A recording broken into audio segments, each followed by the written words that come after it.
Assalamualaikum warahmatullahi wabarakatuh. Apa kabar semuanya? Apakah baik-baik saja? Semoga saja baik-baik aja ya. Dan semoga saja yang sakit diberi kesembuhan. Dan semoga saja yang ada masalah atau ada apa bisa terselesaikan urusannya ya Allah. Amin. Terus sebelumnya alangkah baiknya kita perkenalan terlebih dahulu. Nama aku Viviana Naila Memahira. Aku dari Prodi Ilmu Komunikasi, Fakultas Ilmu Sosial dan Ilmu Politik. Dan aku ini biasanya akrabnya dipanggil Vivi atau enggak Naila. Dan paling biasanya lebih ke Vivi sih.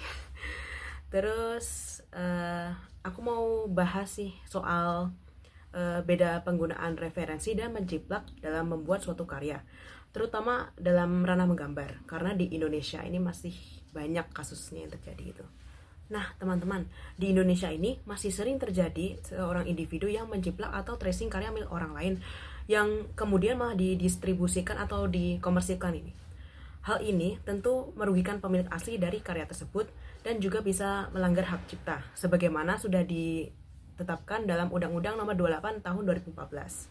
Coba bayangin, kalau teman-teman ngebuat kerajinan tangan yang udah dibuat dengan susah payah, dan ada salah satu teman yang tahu jelas kalau itu tuh karya punya kita, dan kemudian mereka niru plek ketiplek gitu dan ngaku kalau karya mereka itu punya mereka dan merupakan ide asli dari mereka. Nah, apakah yang dilakukan orang itu salah? Dan kalau udah tahu salah, kenapa malah dianggap enteng?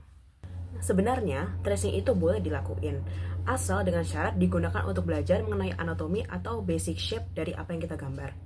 Jadi, tolong diingat untuk jangan dipublikasikan ke media sosial kecuali artis yang bersangkutan itu mengizinkan. Nah, kalau misalnya udah dapat izin nih, terus kalian mau nge-share hasil latihan kalian ke media sosial itu, nah jangan lupa untuk nyantumin kredit ya. Dan jangan sekali-sekali ngaku kalau gambar yang teman-teman jiplak itu hasil dari karya kalian. Apalagi kalau sampai diperjualbelikan, karena jelas ini haram hukumnya. Nah, di sini aku mau ngebahas 3 hal. Yang pertama itu adalah kasus tracing dalam dunia menggambar. Yang kedua itu definisi mengenai tracing dan penggunaan referensi. Dan yang ketiga itu contoh implementasi penggunaan referensi dan tracing. Di sini ada suatu artis, namanya kita sebut aja Alfi. Dia ini ngelakuin tracing dalam karya-karyanya. Selain nge-trace, dia juga make AI sehingga kita bisa melihat keabnormalan anatomi dalam karyanya. Terus lebih parahnya lagi, dia ngebuka komisi atau lebih dikenal dengan commission art dengan harga yang mungkin cukup pricey untuk seukuran artis yang ngelakuin tracing dan menggunakan AI. Atau mungkin kita yang bokeh kali ya. Terus ada juga salah satu pelajar yang kita sebut aja sebagai Mira. Nah, Mira ini ngelakuin tracing dalam lomba menggambar dari sebuah official illustration. Nggak ada sama sekali yang berubah mulai dari lipatan baju, anatomi, dan rambutnya aja sama persis itu. Dan yang membedakan ya cuman itu doang, rambut sama kayak warnanya aja. Terus lalu apa yang lebih lucu? Nah, Mira ini menang juara 1. Padahal banyak peserta lainnya yang dengan susah payah menggambar semuanya, dan malah peserta yang ngelakuin tracing yang malah menang. Sekarang kita masuk ke definisinya nih. Nah, tracing ada proses menggandakan suatu karya. Dalam menggambar, biasanya tuh mereka akan menggambar langsung di atas karya asli dari seseorang dan ngejiplak segalanya. Tetapi mungkin yang diganti hanya beberapa objeknya aja, kayak contohnya warna dari objek yang dijiplak atau warna rambut dari karakternya. Seperti yang aku bilang tadi, sebenarnya tracing itu boleh dilakukan dengan syarat untuk belajar mengenai anatomik dan basic shape. Tapi dilarang keras untuk dipublikasikan, apalagi untuk dijual belikan tanpa izin dari artis yang bersangkutan. Terus penggunaan referensi diperbolehkan dalam menggunakan gambar. Tentu setiap orang itu pasti butuh referensi dan inspirasi untuk menciptakan suatu karya. Dan bahkan seniman terkenal pun pasti melakukannya, karena kalau enggak mereka pasti bakal buntu. Terus menggunakan referensi adalah proses mengumpulkan karya-karya atau ide-ide buatan orang lain untuk mendapatkan ide atau inspirasi. Referensi mencakup karya seni orang lain, fotografi, video, dan masih banyak lagi. Kita dapat mencari referensi di internet. Dan di sini saya merekomendasikan untuk menggunakan aplikasi Pinterest, karena aplikasi ini tuh berfungsi untuk membantu kita dalam menemukan ide atau referensi-referensi gitu. Terutama dalam menggambar itu pasti banyak banget. Dalam mengimplementasikan penggunaan referensi, aku mengambil beberapa gambar ini untuk jadikan inspirasi, seperti bagaimana posenya, unsurnya, atau elemen apa yang ada pada gambar-gambar ini. Lalu aku eksekusi di kanvas, sehingga dihasilkan gambarku yang seperti ini.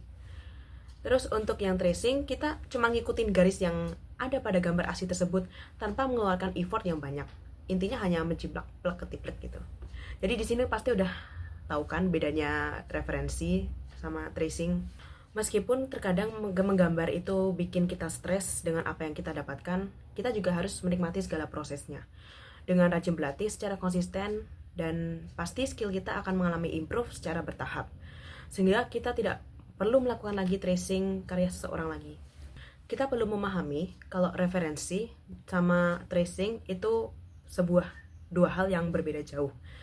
Dan akan timbul masalah jika kita kurang literasi digital, yaitu mengunggah hasil karya tracing ke media sosial, padahal jelas-jelas kalau mereka atau artis-artis yang bersangkutan itu mencantumkan do not steal my artwork, do not repost, do not use di bio mereka. Tapi selain itu ada juga artis yang baik hati dan tidak sombong yang memberikan base anatomi untuk kita trace dan memperbolehkan untuk mengunggah hasil gambar kita ke media sosial. Nah, sebagai bentuk apresiasi, usahakan untuk men-tag atau memberi kredit terhadap artis yang budiman itu ya. Nah teman-teman, mari kita berkarya sesuai dengan kemampuan dan kreativitas yang kalian miliki dengan mengumpulkan banyak referensi dan kemampuan untuk berproses. Jauhkan budaya tracing agar skill menggambar kalian bisa improve menjadi lebih sepuh. Jadi sekian dari aku, terima kasih udah menyaksikan atau mendengarkan, dan semoga ini menjadi bermanfaat untuk kalian semua. Terima kasih, wassalamualaikum warahmatullahi wabarakatuh.